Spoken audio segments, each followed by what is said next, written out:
నమస్కారం, ఘంటారావానికి స్వాగతం. ముందుగా ప్రధాన అంశాలు. బెట్టింగ్ యాప్స్ ప్రమోషన్ల వ్యవహారంలో ఈడీ చర్యలు. 29 మంది సినీ నటులు, సెలబ్రిటీలు, ఇన్ఫ్లుయెన్సర్లపై కేసులు నమోదు. మధ్యాహ్నం సీఎం అధ్యక్షతన మంత్రివర్గ సమావేశం. స్థానిక సంస్థల రిజర్వేషన్ల ఖరారుపై ప్రధానంగా చర్చించే అవకాశం.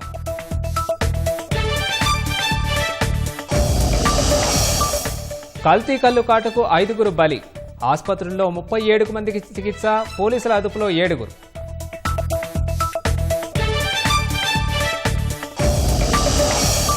ఉత్తరాది రాష్ట్రాల్లో బీభత్సం సృష్టిస్తున్న భారీ వర్షాలు. ఢిల్లీ, హర్యానా, మధ్యప్రదేశ్లో స్తంభించిన జనజీవనం.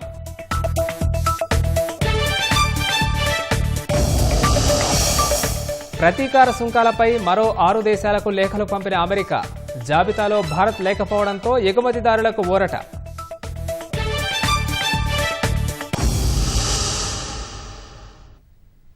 బెట్టింగ్ యాప్స్ ప్రమోషన్లకు సంబంధించి ఈడీ చర్యలకు ఉపక్రమించింది. ఈ మేరకు 29 మంది సినీ సెలబ్రిటీలు, కంపెనీలపై కేసులు నమోదు చేసింది.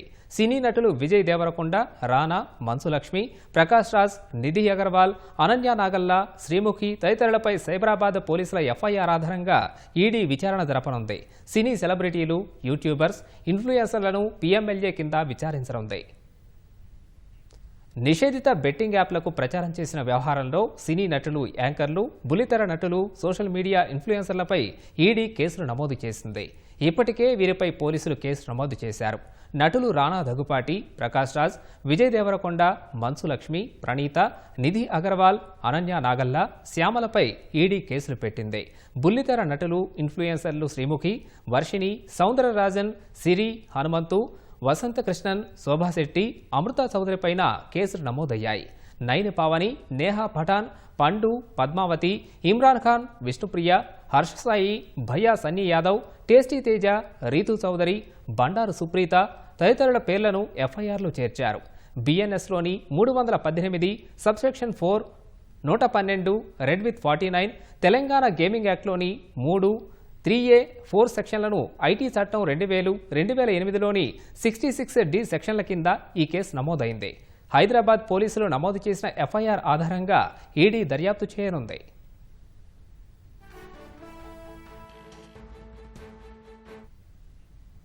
చట్టవిరుద్ధ యాప్లను డౌన్లోడ్ చేసుకోవాలంటూ సెలబ్రిటీలు, సోషల్ మీడియా ఇన్ఫ్లుయెన్సర్లు విస్తృతంగా ప్రచారం చేశారని ఆరోపణలున్నాయి.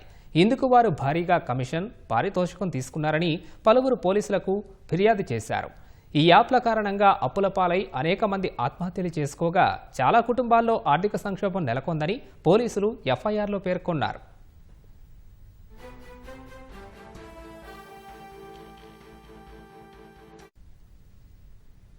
స్థానిక సంస్థల ఎన్నికల్లో రిజర్వేషన్లు సహా పలు కీలక అంశాలపై చర్చే లక్ష్యంగా నేడు రాష్ట్రీయ మంత్రివర్గ సమావేశం కానుంది. బీసీలకు 42% రిజర్వేషన్లపై ఎలా ముందుకెళ్లాలనే అంశంపై చర్చించనున్నట్లు సమాచారం. కాంగ్రెస్ ప్రభుత్వం ఏర్పడిన తర్వాత జరిగిన కేబినెట్ సమావేశాల్లో తీసుకున్న నిర్ణయాలపైన సమీక్షించనున్నారు. గ్రామాలు, మున్సిపాలిటీల్లో అభివృద్ధిపై సమాలోచనలు చేయనున్నట్లు తెలుస్తోంది. రేషన్ కార్డులు, గోశాలల నిర్మాణం, గిగ్ వర్కర్ల బిల్లు, భూభారతి దరఖాస్తులు, స్టాంప్ డ్యూటీ సవరణ వంటి అంశాలకు చర్చకు వచ్చే అవకాశం ఉంది. సచివాలయంలో మధ్యాహ్నం 2 గంటలకు ముఖ్యమంత్రి రేవంత్ రెడ్డి అధ్యక్షతన రాష్ట్ర మంత్రివర్గం సమావేశం కానుంది. స్థానిక సంస్థల ఎన్నికలపై కేబినెట్లో కీలక చర్చ జరిగే అవకాశం ఉంది. సెప్టెంబర్ 30 నాటికి పంచాయతీ ఎన్నికలు పూర్తి చేయాలన్న హైకోర్టు 30 రోజుల్లో రిజర్వేషన్లు ఖరారు చేయాలని ఆదేశించింది. అయితే బీసీలకు 42% రిజర్వేషన్ల దస్త్రం రాష్ట్రపతి వద్ద పెండింగ్లో ఉన్నందున ఎలా ముందుకెళ్లాలనే అంశంపై మంత్రివర్గంలో చర్చించినట్లు తెలుస్తోంది. బిల్లును రాష్ట్రపతి త్వరగా తేల్చేందుకు సుప్రీంకోర్టును ఆశ్రయించాలా, బీసీలకు 42% రిజర్వేషన్లు ఖరారు చేస్తూ జీవో ఇవ్వాలా, పాత రిజర్వేషన్ల ప్రకారమే ఎన్నికలకు వెళ్లాలా అనే అంశంపై ఓ నిర్ణయం తీసుకునే అవకాశం ఉంది. ఈ మేరకు అధికారులు ఇప్పటికే పలు ప్రతిపాదనలు సిద్ధం చేశారు. స్థానిక సంస్థల ఎన్నికలు సమీపిస్తున్నందున గ్రామాలు, మున్సిపాలిటీల్లో అభివృద్ధి పనులు, ఇందిరమ్మ ఇళ్లు, ఇతర సంక్షేమ పథకాలపై కేబినెట్లో ప్రత్యేకంగా చర్చించనున్నట్లు తెలుస్తోంది. ఈ నెల 14న రేషన్ కార్డుల పంపిణీ ప్రారంభించాలని ప్రభుత్వం నిర్ణయించినందున రేషన్ కార్డులు, బియ్యం పంపిణీపై చర్చించనున్నట్లు తెలుస్తోంది. 4 గోశాలలు నిర్మించేందుకు సిద్ధం చేసిన ప్రతిపాదనలపై కేబినెట్లో నిర్ణయం తీసుకునే అవకాశం ఉంది. గిగ్ వర్కర్ల సంక్షేమానికి రూపొందించిన ముసాయిదా బిల్లు, స్టాంపు డ్యూటీ సవరణ ప్రతిపాదనలపైన కేబినెట్లో చర్చకొచ్చే అవకాశం ఉంది. భూభారతి సదస్సులో వచ్చిన దరఖాస్తుల్ని ఏ విధంగా పరిష్కరించాలనే అంశంపై సమావేశంలో చర్చ జరగనున్నట్లు తెలుస్తోంది.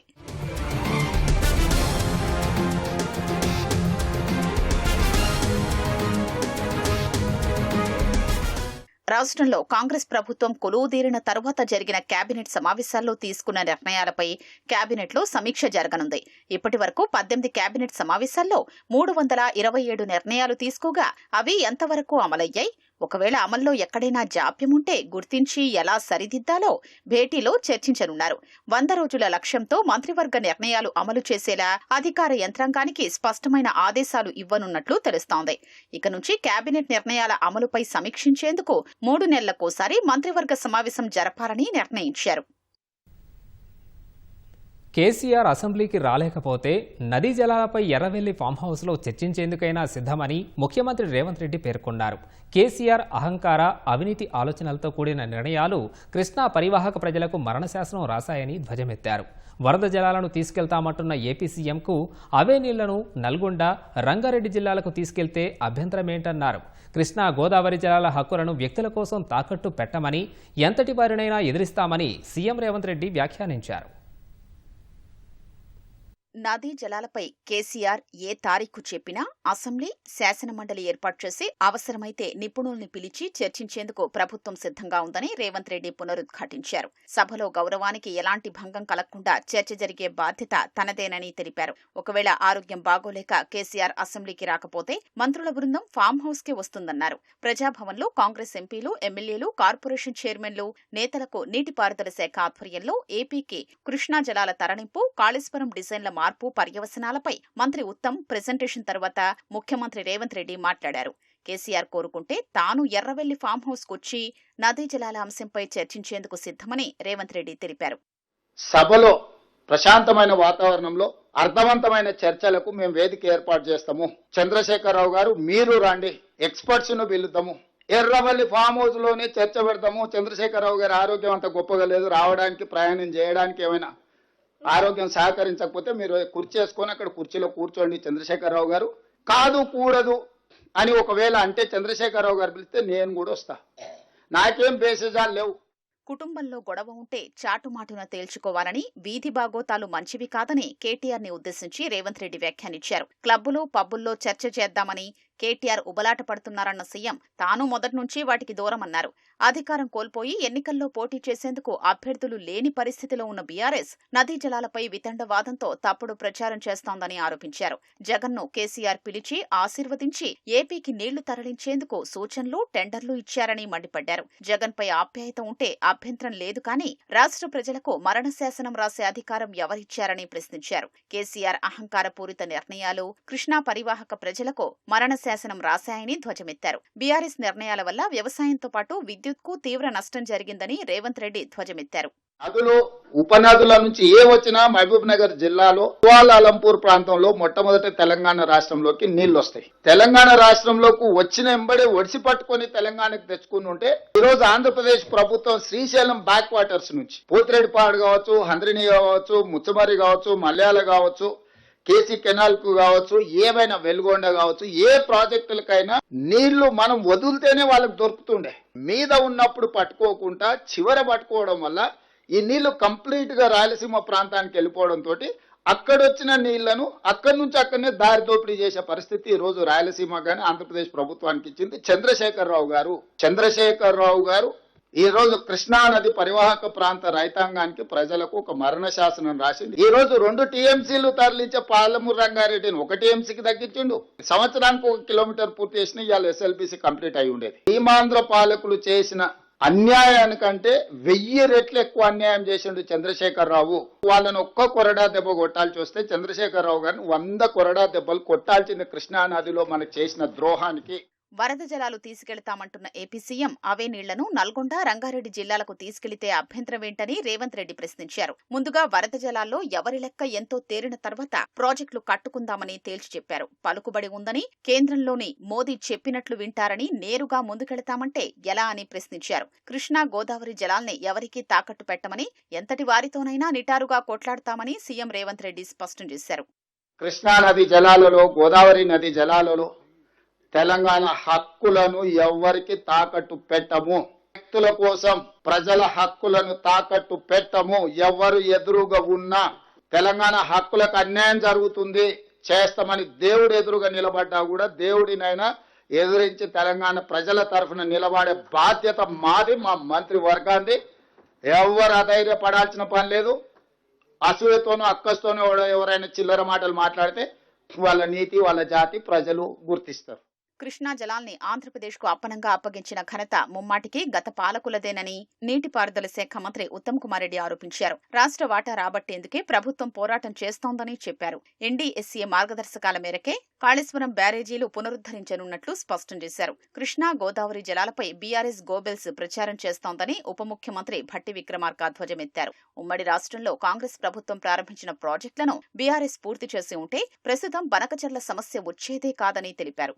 గోదావరి నది పైన ఉన్న ప్రాజెక్టులు అన్ని ఖర్చు ఆ రోజు ఎస్టిమేషన్స్ అన్ని 42,000 crores మాత్రమే. 23 నుంచి 24 లక్షల ఎకరాలకి రాష్ట్రంలో గోదావరి నీళ్లు పారి 38,000 కోట్లతో అయ్యేటువంటి ప్రాణహిత చేవళ్ల ప్రాజెక్ట్ ని రీడిజైనింగ్ చేసి 1,25,000 కోట్లు పెంచాడు. ఇంత ఖర్చు పెట్టినా కూడా ఒక్క ఎకరానికి కూడా నూతనంగా ఆయకట్టుకి నీళ్లు ఇవ్వలేదు. 811 టీఎంసీలో ఒక సైంటిఫిక్ బేసిస్ లో క్యాలిక్యులేట్ చేసి ఈ బ్రిజేష్ ట్రిబ్యునల్ ముందు మనకి 71% కేటాయించాలి, ఆంధ్రాకి 29% కేటాయించాలి, మనకే 575 టీఎంసీ ఇవ్వాలి, ఆంధ్రాకి 256 టీఎంసీ ఇవ్వాలని చెప్పి మనం వాదిస్తున్నాం. టీఆర్ఎస్ ప్రభుత్వం 10 ఏళ్ల పాటు మనకి 34% నీళ్లు సరిపోతాయి, 66% ఆంధ్రాకి ఇవ్వమని చెప్పి లిఖిత పూర్వకంగా ఇవ్వడం జరిగింది. ఇది మాడిఫై చేయాలని అఫీషియల్ గా మన ప్రభుత్వం సెంట్రల్ గవర్నమెంట్ లో మా వాదనకున్న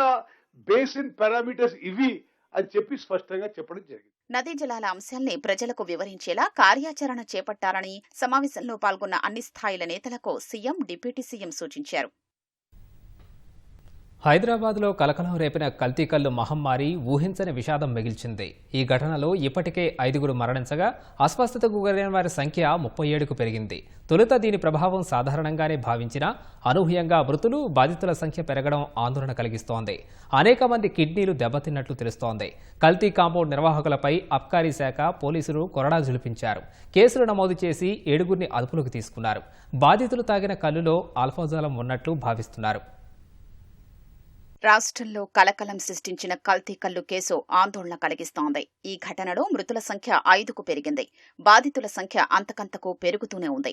ఇప్పటికే సీతారాం, స్వరూప, మౌనిక, నారాయణ, బొజ్జయ్య మృతి చెందగా మరో మహిళ నారాయణమ్మ కల్తీ కల్లు వల్లే మృతి చెందినట్లు కుటుంబ సభ్యులు చెప్తున్నారు. మరో 31 మంది నిమ్స్ ఆసుపత్రిలో చికిత్స పొందుతుండగా వారిలో 3 పరిస్థితి విషమంగా ఉందని వైద్యులు తెలిపారు. క్రియాటిన్ స్థాయి భారీగా పెరగడంతో దేవదాస్ అనే వ్యక్తికి డయాలసిస్ చేస్తుండగా కృష్ణయ్యకు డయాలసిస్ చేయాలని నిర్ణయించారు. మరో బాధితుడు మోనప్పను వెంటిలేటర్పై ఉంచి చికిత్స అందిస్తున్నారు.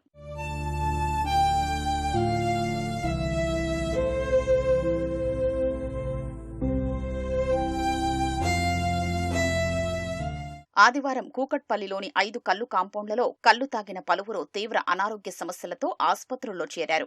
బాధితుల్లో ఎక్కువ మంది తరచూ కల్లు తాగుతుండటంతో వచ్చిన కడుపు నొప్పిగా భావించారు. సోమవారం సాయంత్రం నుంచి బాధితులు ఒక్కొక్కరుగా ఆసుపత్రుల్లో చేరారు. హైదర్నగర్ రామ్దేవరావు ఆసుపత్రిలో ఒకేసారి 15 మంది బాధితులు చికిత్స తీసుకోవడంతో పరిస్థితి తీవ్రతను గమనించిన అధికారులు వివిధ ఆసుపత్రుల్లో ఉన్నవారిని మెరుగైన చికిత్స కోసం నిమ్స్కు తరలించారు. కల్తీ కల్లు తయారీ, విక్రయాల్ని ఇప్పటి వరకు చూసి చూడనట్లు వదిలేసిన అబ్కారీ అధికారులు ఘటన వెలుగులోకొచ్చిన తర్వాత 5 కేసులు నమోదు చేశారు. 7గురిని అదుపులోకి తీసుకున్నారు. 4 దుకాణాల నుంచి 350 మిల్లీలీటర్ల చొప్పున కల్లు నమూనాలు సేకరించి పరీక్షలకు పంపించారు. 674 లీటర్ల కల్లు స్వాధీనం చేసుకుని ధ్వంసం చేశారు. ఇంత జరుగుతున్నా వైద్యారోగ్య శాఖ మొద్దు నిద్ర వీడలేదనే వాదన వినిపిస్తోంది. 2 రోజులుగా బాధితులు ఆస్పత్రుల్లో చేరుతున్నా నిమ్మకు నీరెత్తినట్లు వ్యవహరించారు. ఒకేసారి ఎందుకు ఇంతమంది ఆస్పత్రులకు వస్తున్నారని కనీసం కనుక్కునే ప్రయత్నం చేయలేకపోవడం అధికారుల నిర్లక్ష్యానికి నిదర్శనమని ప్రజలు వాపోతున్నారు.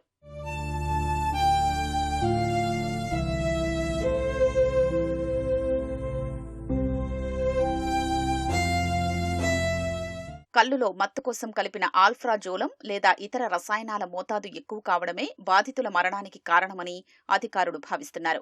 కేపీహెచ్బీ ఇందిరానగర్లోని కల్లు దుకాణంలో అబ్కారీ సిబ్బందికి 66 గ్రాముల తెలుపు రంగు పౌడర్ దొరికింది.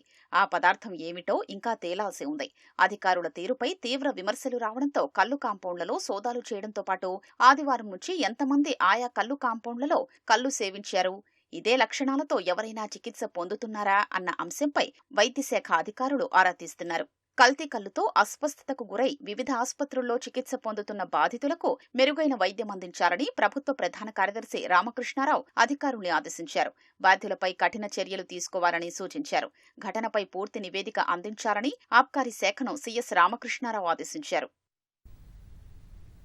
రాష్ట్రంలో ఆదర్శ రైతు వ్యవస్థను ప్రభుత్వం మళ్లీ అందుబాటులోకి తీసుకురాబోతోందని వ్యవసాయ రైతు సంక్షేమ కమిషన్ చైర్మన్ కోదండరెడ్డి పేర్కొన్నారు. గతంలో వైఎస్ రాజశేఖర రెడ్డి ముఖ్యమంత్రిగా ఉన్న సమయంలో ఆదర్శ రైతు వ్యవస్థ ఉండేదని, ఇప్పుడు మళ్లీ పునరుద్ధరణ చర్యలు జరుగుతున్నాయని తెలిపారు. దీని ద్వారా ప్రభుత్వ పథకాలు, యంత్ర పరికరాలు ఆదర్శ రైతులకు అందేలా చూస్తామని చెప్పారు. ఆదర్శ రైతులకు సముచిత గౌరవం ఇస్తామని పేర్కొన్నారు. సీఎం రేవంత్ రెడ్డి ఆదేశాల మేరకు కమిషన్ ఏర్పాటయ్యాక రాష్ట్రంలో పర్యటించి రైతుల ఇబ్బందులపై అధ్యయనం చేశామని ప్రస్తావించారు. ఏడాదిన్నర కాలంలోనే కాంగ్రెస్ సర్కారు 1,04,000 కోట్ల వ్యవసాయ రంగంపై ఖర్చు చేసిందని కోదండరెడ్డి స్పష్టం చేశారు.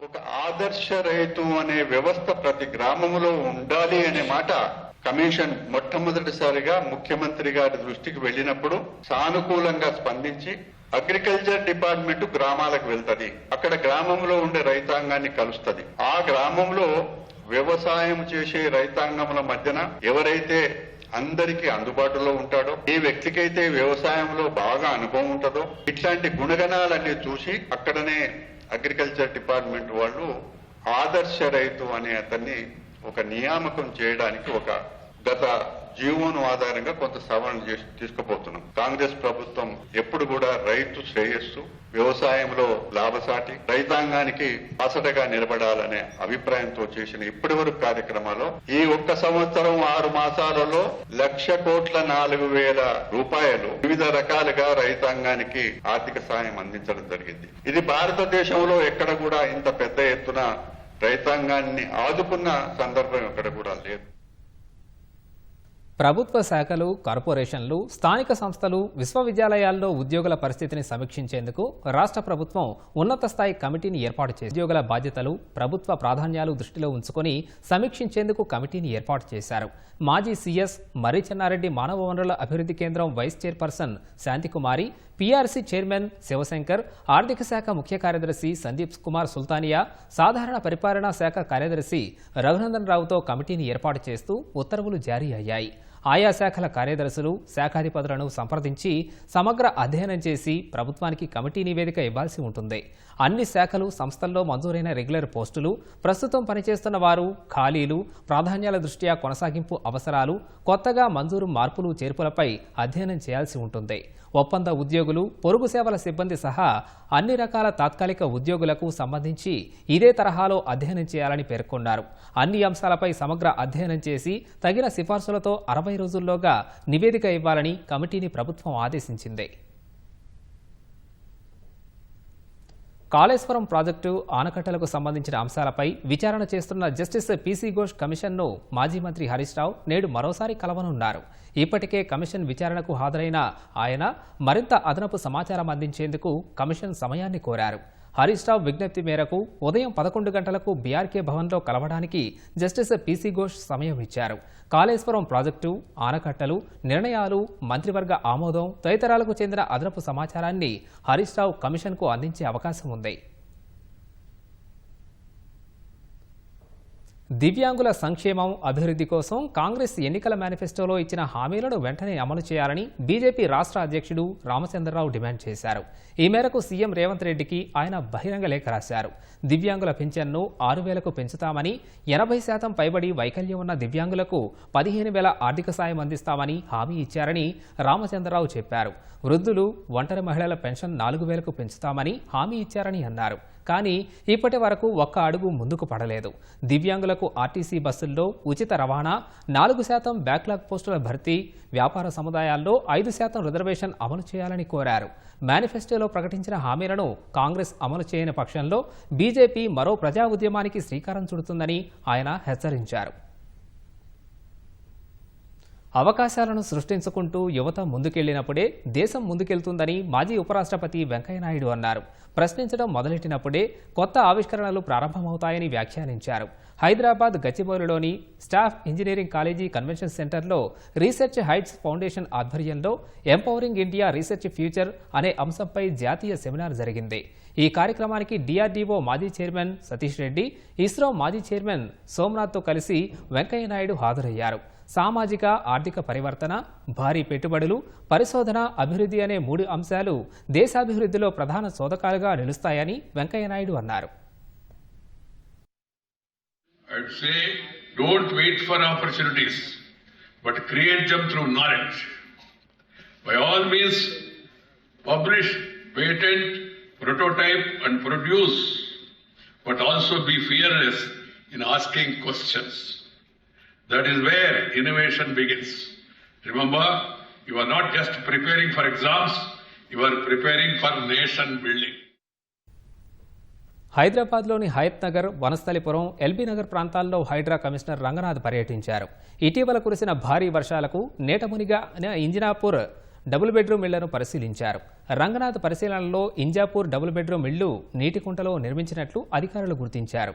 దీనిపై విస్మయం వ్యక్తం చేసిన కమిషనర్ ఇలాంటి నిర్మాణాలకు అనుమతులు ఎలా వచ్చాయని అధికారులను ప్రశ్నించారు.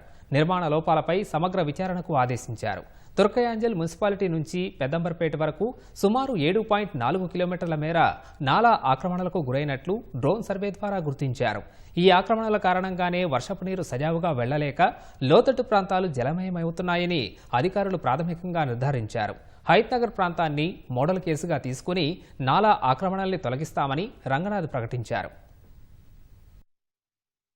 ఎట్లా అయితే మనం బతుకమ్మ కుంటలో చూసినాం, నీరు ఎక్కడైతే ఊరి పైకి వస్తున్నదో అట్లా ఇక్కడ కూడా ఇది కుంటలో కట్టడం వల్ల నీరంతా ఊరి మొత్తం సెల్లార్లంతా కూడా నీళ్లమయం అయి ఉన్నది. దీంట్లో ఇక్కడ చాలా కోట్లు వెచ్చించి ఇక్కడ ఈ డబుల్ బెడ్రూమ్ హౌసెస్ కట్టి దాని మధ్యలో అర్ధాంతరంగా మొత్తం ఆపేయటం కూడా జరిగింది. మనం ఇక్కడ చూసాము. ఈ స్ట్రెచ్ అంతా దాదాపు 7.5 కిలోమీటర్ స్ట్రెచ్ మేము ఆల్రెడీ డ్రోన్ తోటి కూడా మ్యాపింగ్ చేయడం కూడా జరిగింది. కోర్ హైదరాబాద్ సిటీ చూసినట్టుగా కాకుండా ఇక్కడ ఇప్పుడిప్పుడే వస్తున్నాయి కాలనీస్. చాలా అప్పటికి కూడా చాలా డెవలప్ అయింది ఏరియా అంతా కూడా రావడం తోటి ఇప్పుడు ఇది రైట్ టైం. ఇట్లా టైం గనక మనం మిస్ అయితే గనక బహుశా ఇంకో 10 ఏళ్ల తర్వాత ఇక్కడ మనం కరెక్ట్ చేసే పరిస్థితి కూడా ఉండకపోవచ్చు. ఉత్తరాది రాష్ట్రాల్లో కురుస్తున్న భారీ వర్షాలు బీభత్సం సృష్టిస్తున్నాయి. ముఖ్యంగా దిల్లీ, హర్యానా, మధ్యప్రదేశ్లో ఎడతెరిపి లేకుండా కురుస్తున్న వానల కారణంగా జనజీవనం స్తంభించిపోయింది. రోడ్లన్నీ జలమయమయ్యాయి. పలు ప్రాంతాల్లో దాదాపు 2 నుంచి 3 అడుగుల మేర వర్షపు నీరు నిలిచిపోయింది. జోరు వానలకు దిల్లీ అస్తవ్యస్తమైంది. అనేక ప్రాంతాలను వర్షపు నీరు చుట్టుముట్టడంతో భారీగా ట్రాఫిక్ నిలిచిపోయింది. పెద్ద సంఖ్యలో వాహనాలు బారులు తీరాయి. ఢిల్లీలో వాతావరణ విభాగం IMD రెడ్ అలర్ట్ జారీ చేసింది. హర్యానాలో పలు ప్రాంతాల్లో రోడ్లన్నీ నదులు తలపిస్తున్నాయి. 3 అడుగుల మేర నీరు నిలిచిపోవడంతో వాహనాలను తోసుకుంటూ వెళ్లాల్సిన పరిస్థితి తలెత్తింది. గురుగ్రామ్లో వర్షాల కారణంగా భారీగా ట్రాఫిక్ సమస్య తలెత్తింది. కిలోమీటర్ పైగానే వాహనాలు బారులు తీరాయి. జోరు వానలకు మధ్యప్రదేశ్లోని అనేక ప్రాంతాలు నీటమునిగాయి. ప్రజలు తీవ్ర ఇబ్బందులు పడుతున్నారు. అమెరికాతో సుంకాలపై ఒప్పందాలు కుదుర్చుకోని దేశాలకు లేఖలు పంపుతున్న జాబితాలో భారత్ లేకపోవడం భారతీయ ఎగుమతిదారులకు ఉపశమనం కలిగిస్తోంది. సోమవారం 14 దేశాలకు ప్రతీకార సుంకాల విధింపు లేఖలను పంపిన ట్రంప్ సర్కార్ తాజాగా మరో 6 దేశాలకు పంపారు. లిబియా, ఇరాక్, అల్జీరియా దేశాలపై 30%, మాల్దోవా, బ్రూనై, ఫిలిప్పీన్స్పై 25% సుంకం విధిస్తున్నట్లు పేర్కొంటూ ఆయా దేశాలకు లేఖలు పంపారు. ఇప్పటి వరకు మొత్తం 20 దేశాలకు అమెరికా ఉత్తరాలు పంపగా భారత్ లేకపోవడం మన ఎగుమతిదారులకు కొంత ఉపశమనం కలిగిస్తోంది. ప్రస్తుతం ఇరు దేశాల మధ్య వాణిజ్య ఒప్పందంపై చర్చలు జరుగుతున్నందున అమెరికా భారత్కు లేఖ పంపలేదని తెలుస్తోంది. ఈ ఏడాది ఏప్రిల్ 2వ తేదీన ట్రంప్ ప్రతీకార సుంకాలు ప్రకటించగా వాణిజ్య ఒప్పందాలు కుదుర్చుకునేందుకు సుంకాల అమలును 90 రోజుల పాటు జూలై 9 వరకు వాయిదా వేశారు. ఆ గడువు ముగియడంతో మరోసారి ఆగస్టు 1 వరకు పొడిగిస్తున్నట్లు ప్రకటించారు. అయితే ఒప్పందం కుదిరే అవకాశం లేని దేశాలకు ప్రతీకార సుంకాల విధింపు లేఖలను అమెరికా పంపుతోంది.